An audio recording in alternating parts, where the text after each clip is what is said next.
وَأُولَٰئِكَ هُمُ الْفَاسِقُونَ، اور وہی لوگ فاسق ہیں، إِلَّا الَّذِينَ تَابُوا مِن بَعْدِ ذَلِكَ، سوائے ان لوگوں کے جو اس کے بعد توبہ کر لیں، وَأَصْلَحُوا، اور اپنی اصلاح کریں، فَإِنَّ اللَّهَ غَفُورٌ رَحِيمٌ، تو بے شک اللہ بہت بخشنے والا اور رحم فرمانے والا ہے۔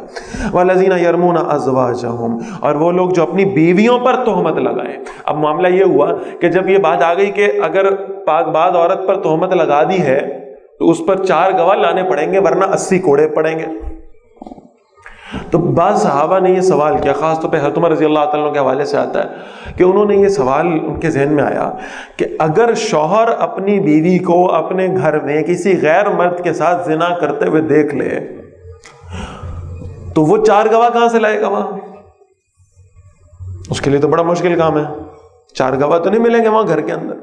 تو اب وہ کیا کرے؟ اب اس کا حکم آ رہا ہے، فرمایا وَالَّذِينَ يَرْمُونَ أَزْوَاجَهُمْ، وہ جو اپنی بیویوں پر تہمت لگائیں زنا کی، وَلَمْ يَكُنْ لَهُمْ شُهَدَاءُ إِلَّا أَنفُسُهُمْ، اور ان کے پاس کوئی گواہ نہ ہو اپنی ذات کے سوا، فَشَهَادَةُ أَحَدِهِمْ، تو ان میں سے کسی ایک کی گواہی ہوگی، أَرْبَعُ شَهَادَاتٍ بِاللَّهِ، کہ وہ 4 بار گواہی دیں اللہ کی قسم کھا کر، یعنی 4 مرتبہ اللہ کی قسم اٹھائیں، إِنَّهُ لَمِنَ الصَّادِقِينَ، کہ بے شک وہ سچوں میں سے ہے، وَالْخَامِسَةُ، اور 5ویں گواہی ہوگی، أَنَّ لَعْنَةَ اللَّهِ عَلَيْهِ، کہ اللہ کی لعنت ہو اس پہ، إِن كَانَ مِنَ الْكَاذِبِينَ، اگر وہ جھوٹوں میں سے، یعنی اگر شوہر نے بیوی کو دیکھا ہے زنا کرتے ہوئے اور وہاں گواہ موجود نہیں ہے، وہ 4 مرتبہ اللہ کی قسم کھا کر یہ کہے گا کہ وہ سچا ہے، اور 5ویں مرتبہ یہ کہے گا کہ اللہ کی لعنت ہو اس پر اگر وہ جھوٹ بول رہا ہے۔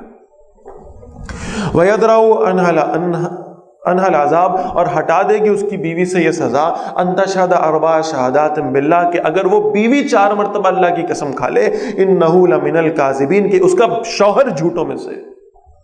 والخامسة، اور 5ویں بار وہ یہ گواہی دے، ان غضب اللہ علیہا، کہ اللہ کا غضب ہو اس پر، ان کان من الصادقین، اگر اس کا شوہر سچوں میں سے۔ ولولا فضل اللہ علیکم ورحمتہ، اور اللہ کا فضل اور اس کی رحمت اگر تم پر نہ ہوتی، وان اللہ تواب حکیم، بے شک اللہ بہت نظر کرم کرنے والا اور کمال حکمت والا۔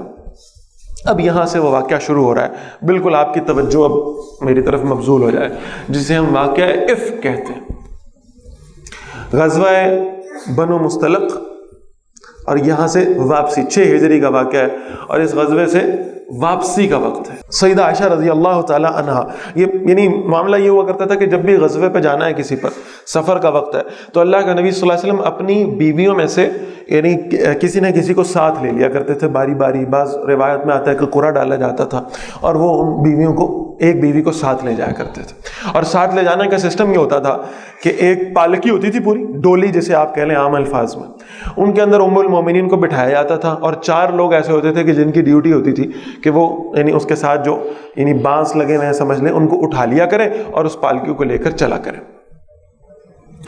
یہ جو غزوہ تھا، اس پہ اللہ کے حبیب صلی اللہ علیہ وسلم کے ساتھ ہم سفر رہی حضرت عائشہ رضی اللہ تعالی عنہا، اور میں بالکل مختصر کر رہا ہوں بات کو، کہ ہوا یہ کہ حضرت عائشہ رضی اللہ تعالی عنہا کسی وجہ سے اس سفر میں ایک مقام پر یعنی ان کے لیے وہ مس ہو گیا معاملہ، یعنی وہاں وہ اتری اور غالباً رفع حاجت کے لیے گئیں، اور جب واپس آئیں تو قافلہ وہاں سے جا چکا تھا۔ وہ قافلہ ایسے چلا گیا کہ جب انہوں نے یعنی وہ پالکی اٹھانے والوں نے چاروں طرف سے پالکی کو اٹھایا ہے، تو وہ حضرت عائشہ رضی اللہ تعالیٰ عنہ اتنی سلم سمارٹ تھیں کہ انہیں محسوس نہیں ہوا کہ پالکی اندر سے خالی ہے، اور انہیں مناسب بھی نہیں سمجھا ان کو ڈسٹرب کرنا، لہذا انہوں نے اپنی طرف سے اس ڈولی کو اٹھایا اور لے کر چل پڑے۔ اب حضرت عائشہ رضی اللہ تعالیٰ عنہ وہاں رہ گئی۔ پہلی بات تو آپ کو ان کی دانش کو سلام کرنا پڑے گا، اس لیے کہ حضرت عائشہ رضی اللہ تعالیٰ عنہ وہاں رک گئی کہ اللہ کے نبی صلی اللہ علیہ وسلم کو جب معلوم ہوگا کہ ام المومنین ساتھ نہیں ہیں، تو اللہ کے نبی صلی اللہ علیہ وسلم اسی مقام کی طرف جہاں پڑاؤ کیا تھا کسی کو واپس بھیج دیں گے یا قافلہ واپس آ جائے گا، ورنہ اگر میں نے کوئی اور ڈائریکشن اختیار کر لی تو میں بھٹک جاؤں گی اور ان سے ملنے کا امکان بالکل ختم ہو جائے گا۔ تو اما عائشہ رضی اللہ تعالیٰ عنہ وہیں آرام فرمانے لگی۔ ایک صحابی تھے جن کی ذمہ داری یہ لگائی گئی تھی کہ وہ یعنی پیچھے پیچھے لشکر کے چلا کرتے تھے، کچھ ڈیلے کے ساتھ روانہ ہو جایا کرتے تھے، تو ان کی ذمہ داری یہ تھی کہ وہ یعنی راستے میں دیکھتے ہیں اگر مسلمانوں کی کوئی چیز جو ہے وہ جو مثال کے طور پر کوئی سامان ہے جو ڈراپ ہو گیا رہ گیا تو اس کو پک کر لیں۔ وہ جب سفر پر آ رہے تھے انہوں نے دیکھا کہ ایک خاتون ہے اور چہرے کے اوپر ان کے یعنی نقاب ہے اور وہ وہاں پہ آرام کر رہی ہیں. تو انہوں نے چونکہ پردے کا حکم نازل ہونے سے پہلے سیدہ کو دیکھا ہوا تھا تو انہوں نے آواز دی اور حضرت عائشہ رضی اللہ تعالیٰ عنہا اٹھی اور ان کی سواری پر بیٹھ گئی. خود انہوں نے سواری کی نکیل پکڑی اور پیدل چلنے لگے. اس سے زیادہ کوئی گفتگو نہیں ہوئی. ظاہر ہے کہ یہ تمام ایمان والے صحابی تھے اور یہ سب جانتے تھے کہ یہ امہات المومنین ہیں, انہیں اللہ نے ہماری مائیں قرار دیا ہے. تو عام عورت کی عزت و تکریم کرنے والے تھے. اور وہاں کے مرد حضرات کا بھی معاملہ یہ تھا صحابہ رضوان اللہ علیہم اجمعین کہ وہ یہ کہ کسی کی عزت پہ ہاتھ ڈالنا تو معاذ اللہ بڑی دور کی بات ہے, اپنی عزتوں کی حفاظت کرنے والے بڑی شرم و حیا والے لوگ تھے. میں نے آپ کو روایت سنائی تھی کہ حضرت عثمان غنی رضی اللہ تعالیٰ عنہ فرماتے ہیں کہ میں نے یعنی کامل الحیاء والایمان سیدنا عثمان بن عفان رضی اللہ تعالیٰ عنہ وہ یہ فرماتے ہیں کہ میں کبھی بھی یعنی وہ بالکل کورڈ جگہ کے اندر جب میں غسل کرنے لگا ہوں تب بھی میں اپنے کپڑے پورے نہیں اتارتا اور میں برہنہ نہیں ہوتا, اس لیے کہ مجھے اللہ سے حیا آتی ہے. یہ وہ حیا والے اور شرم والے اور ایمان والے صحابہ تھے. تو بہرحال یہ کہ انہیں اماں عائشہ کو سواری پہ بٹھایا اور لے کے چل پڑے. اور پھر بالآخر یہ ہوا کہ وہ سامنے لشکر نظر آنا شروع ہو گیا چلتے چلتے تاکہ اس کے اندر جا کے مل جائے. اب ذرا اس بات کو نوٹ فرمائیں, کلاس میں بیک بینچر کون ہے ہمیشہ؟ جن کا دل نہیں کرتا پڑھنے کو, جو پچھلی سیٹوں پہ جا کے بیٹھتے ہیں, بیک بینچرز. اور ان کی خواہش یہ ہوتی ہے کہ استاد کی نظر ہم پہ نہیں پڑے, ہم سے سوال نہیں پوچھا جائے. اگر کوئی سوال پوچھنے کا وقت آ بھی جائے تو جو آگے بیٹھے ہوئے ان سے پوچھ لیا جائے. اسی طرح مسلمانوں کے لشکر میں بھی سب سے جو بیک بینچر ہوتے تھے, پیچھے پیچھے چلنے والے, وہ منافقین تھے, تاکہ اگر کہیں جنگ کا موقع آ بھی جائے تو یہ جو بڑے مومن بنے پھرتے ہیں نا, یہ ذرا آگے ہو کے لڑ لیں, ہمارے تک بات نہ ہی آئے, ہم کے پیچھے سے کہیں ادھر ادھر ہو جائیں, کھسک جائیں. یہ پیچھے ہوا کرتے تھے. اور وہ حضرت عائشہ رضی اللہ تعالیٰ عنہ وہ پیچھے سے آ رہی تھیں صفوان بن معطل رضی اللہ تعالیٰ عنہ کے ساتھ. تو سب سے پہلے ان پر نظر کس کی پڑی ہے؟ ان بیک بینچرز کی. اور پیچھے منافق جو تھے, عبداللہ بن ابی, اس کا پورا ٹولہ انہوں نے دیکھا. اور جب عبداللہ بن ابی نے دیکھا, میں تو وہ الفاظ بھی اپنی زبان پہ لانے سے لرزتا ہوں اور کانپتا ہوں. اس نے کہا مومنو, تمہاری ماں جو ہے نا وہ ایسے ہی واپس نہیں آئی, معاذ اللہ ثم معاذ اللہ ثم معاذ اللہ. حضرت عائشہ رضی اللہ تعالیٰ عنہ کے کردار پر تاریخ میں اس پہ جو روایتیں آئی ہیں وہ کلام نہیں کیا جا سکتا کہ حضرت عائشہ رضی اللہ تعالیٰ عنہ کے پاکیزہ اور مقدس کردار پر اس ملعون نے یہ تہمت لگائی. اور بہرحال یہ بات آہستہ آہستہ کر کے لوگوں میں پھیلنا شروع ہو گئی. حضرت عائشہ رضی اللہ تعالیٰ عنہ آ کے مل گئی, اللہ کے نبی صلی اللہ علیہ وسلم کو سارے واقعے کا علم ہو گیا. اب یہ واپسی کا سفر تھا. جب واپس پہنچے تو یہ باتیں پھیلنا شروع ہوئی اور پھیلتے پھیلتے پھیلتے پھیلتے آپ کو میں نے اس وقت سورہ یوسف پڑھاتے ہوئے بھی یہ بات عرض کی تھی کہ اس طرح کی جو گوسپس ہیں یہ بہت تیزی سے لوگوں میں پھیلتی ہیں, بہت تیزی. اور جب ایک سے دوسرے میں جاتی ہیں تو پھر اس کی شکل بھی بدل جاتی ہے, اس میں اور مرچ مسالے ایڈ ہو جاتے ہیں, بیان کرنے کا انداز اور بدل جاتا ہے. تو یہ بہرحال کی باتیں پھیلنا شروع ہو گئی. اللہ کے نبی صلی اللہ علیہ وسلم کے علم میں جب یہ بات آئی ہے تو بہرحال یہ بات اتنی زیادہ پھیل چکی تھی کہ مدینہ میں وہ لوگ جو اہل ایمان تھے وہ بھی اس پہ کلام کر رہے تھے, وہ بھی گفتگو کر رہے تھے ایسے. اور اللہ کا یہ بڑا کرم ہوا, فضل ہوا کہ اماں عائشہ رضی اللہ تعالیٰ عنہ کے علم میں یہ بات نہیں آئی. انہیں نہیں معلوم تھا کہ میرے بارے میں ایسی باتیں ہو رہی. اللہ کے نبی صلی اللہ علیہ وسلم نے ایک وقت پہ آگے اماں عائشہ رضی اللہ تعالیٰ عنہ کو ان کے گھر میکے میں بھیج دیا حضرت ابوبکر رضی اللہ تعالیٰ عنہ کے پاس. اور اس کی بھی بنیادی وجہ یہ واقعہ ہی تھا. اس وقت اماں عائشہ رضی اللہ تعالیٰ عنہ یعنی ایک دن رات کو اپنی خادمہ کے ساتھ رفع حاجت کے لیے نکلی ہیں اور اس خادمہ کو کہیں یعنی ٹھوکر لگی ہے پاؤں میں, اور اس خادمہ کے منہ سے یہ یعنی اپنے بیٹے کے بارے میں, سگے بیٹے کے بارے میں جو صحابی بھی تھا اور اس کی کفالت حضرت ابوبکر رضی اللہ عنہ کے ذمہ تھی, اس کے بارے میں یہ جملہ نکلا کہ اللہ تجھے غارت کرے. تو حضرت عائشہ نے کہا کہ وہ تو تیرا بیٹا ہے, تو اس کے بارے میں ایسا کیوں کہہ رہی ہے؟ اس نے کہا وہ بھی تو آپ کے خلاف باتیں کرنے میں ملوث ہے. تب حضرت عائشہ رضی اللہ تعالیٰ عنہ نے پوچھا کون سی باتیں, کیسی باتیں؟ اور تب ان کے علم میں آیا کہ میرے تو کردار پر یہ کیچڑ اچھالا جا رہا ہے, مجھ پر یہ تہمتیں لگائی جا رہی ہیں, میرے بارے میں یہ سب کچھ بیان کیا جا رہا ہے. اور یہ میں حضرت مریم سلام اللہ علیہا کا واقعہ میں بھی یہ بات عرض کر چکا ہوں کہ ایک ایسی عورت جو انتہائی پاکیزہ کردار کی ہو, انتہائی پاکیزہ, اگر اس پر کہیں اس طرح کے کریکٹر کا الزام لگ جائے، وہ الزام تو جھوٹا ہی ہوگا ظاہر ہے، لیکن اس کی مینٹل کنڈیشن کا آپ اندازہ لگائیں کہ کتنی، یعنی اس کو اس بات کی تکلیف ہوگی، کتنی اذیت ہوگی کہ میں نے ہمیشہ اپنی عزت کو سنبھال کے رکھا اور میرے بارے میں لوگ ایسی باتیں کر رہے ہیں۔ تو بہرحال اما عائشہ رضی اللہ تعالیٰ عنہ اس کیفیت میں گرفتار تھی، ایک اذیت تھی، ایک پریشانی تھی، اللہ کے سامنے رونا دھونا تھا۔ تو یہ کیفیت بہت دن چلتی رہی، لوگوں میں باتیں بنتی رہی، اور تاریخ میں لکھا ہے کہ اللہ کے نبی صلی اللہ علیہ وسلم نے ایک موقع پر آ کر بہرحال یہ کہ یعنی آپ صلی اللہ علیہ وسلم اس مخمصے میں مبتلا تھے کہ کیا کریں اس معاملے کا، تذبذب کا شکار تھے۔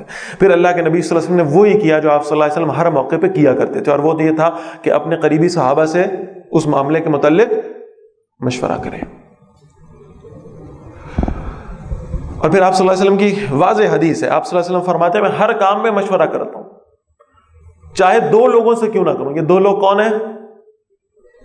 شیخین، حضرت ابوبکر رضی اللہ تعالیٰ عنہ، حضرت عمر رضی اللہ تعالیٰ، اور اللہ کے نبی صلی اللہ علیہ وسلم فرماتے ہیں جب یہ دونوں کسی بات پر متفق ہو جائیں تو میں کسی اور سے مشورہ لینے کی ضرورت نہیں سمجھتا۔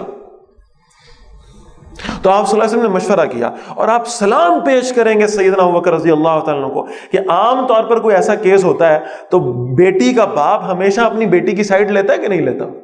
حضرت ابوبکر رضی اللہ عنہ خاموش رہے، اس لیے کہ سامنے کوئی داماد نہیں ہے بلکہ سامنے اللہ کے رسول ہے صلی اللہ علیہ وسلم۔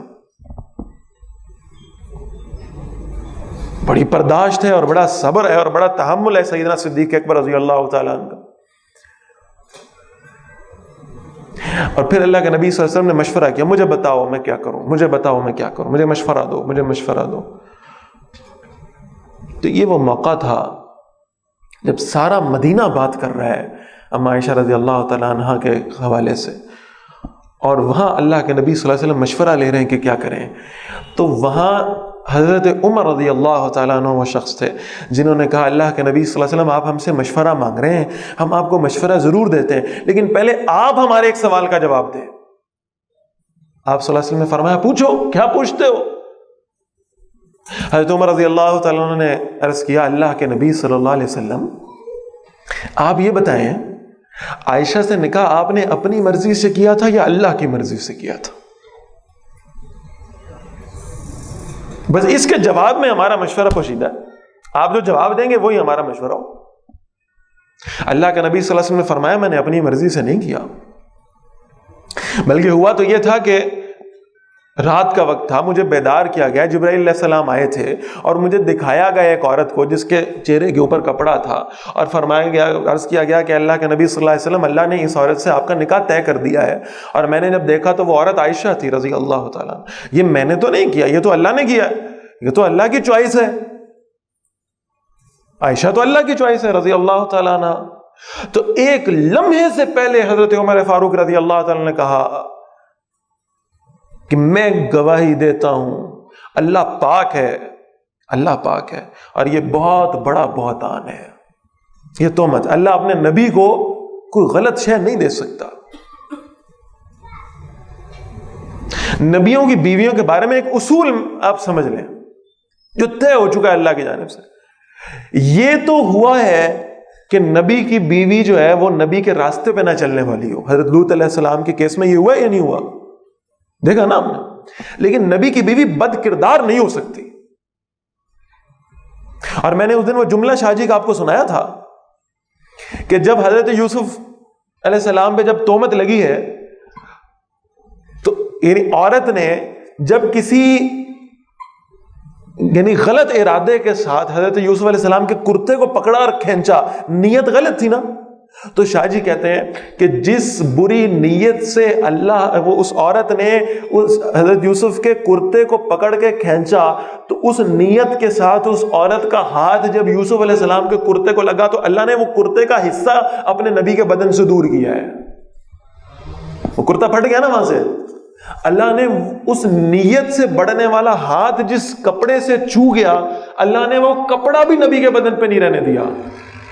تو اللہ کسی بد کردار عورت کو نبی کے ساتھ اس کی اس کا ساتھ نصیب نہیں کر سکتا، کبھی ایسا نہیں ہو سکتا، معاذ اللہ ثم معاذ۔ اور اماں عائشہ رضی اللہ تعالیٰ عنہ محبوب ترین بیوی، جنہیں اللہ نے چنا اس امت کی فقیہہ کے طور پر، اس امت کی سب سے بڑی عالمہ کے طور پر۔ ہم ممنون احسان ہیں اماں عائشہ رضی اللہ تعالیٰ عنہ کے۔ ہمارا دین خدا کی قسم مکمل ہی نہیں ہو سکتا جب تک ہم اماں عائشہ رضی اللہ تعالیٰ عنہ کو دین میں انکلوڈ نہ کر لیں، اس لیے کہ گھر کے باہر کا دین روایت کرنے والے تو ابو ہریرہ بھی ہیں رضی اللہ تعالیٰ عنہ، عبداللہ بن عمر بھی ہیں رضی اللہ تعالیٰ عنہ، عبداللہ بن مسعود بھی ہیں رضی اللہ تعالیٰ عنہ، ابو سعید خدری بھی ہیں رضی اللہ تعالیٰ عنہ۔ یہ سارے روایتیں کر رہے ہیں، یہ گھر کے باہر کے دین کی روایت کر رہے ہیں۔ گھر کے اندر کا دین کون روایت کر رہا ہے؟ یہ تو اماں عائشہ کر رہی ہیں رضی اللہ تعالیٰ عنہ۔ ہم تو اماں عائشہ رضی اللہ تعالیٰ عنہ کا یعنی خدا نہ خواستہ انکار کر کے گھر کا دین سمجھ نہیں سکتے۔ یہ تو ان کا اتنا بڑا احسان ہے ہم پر جو ہم قیامت تک نہیں اتار سکتے۔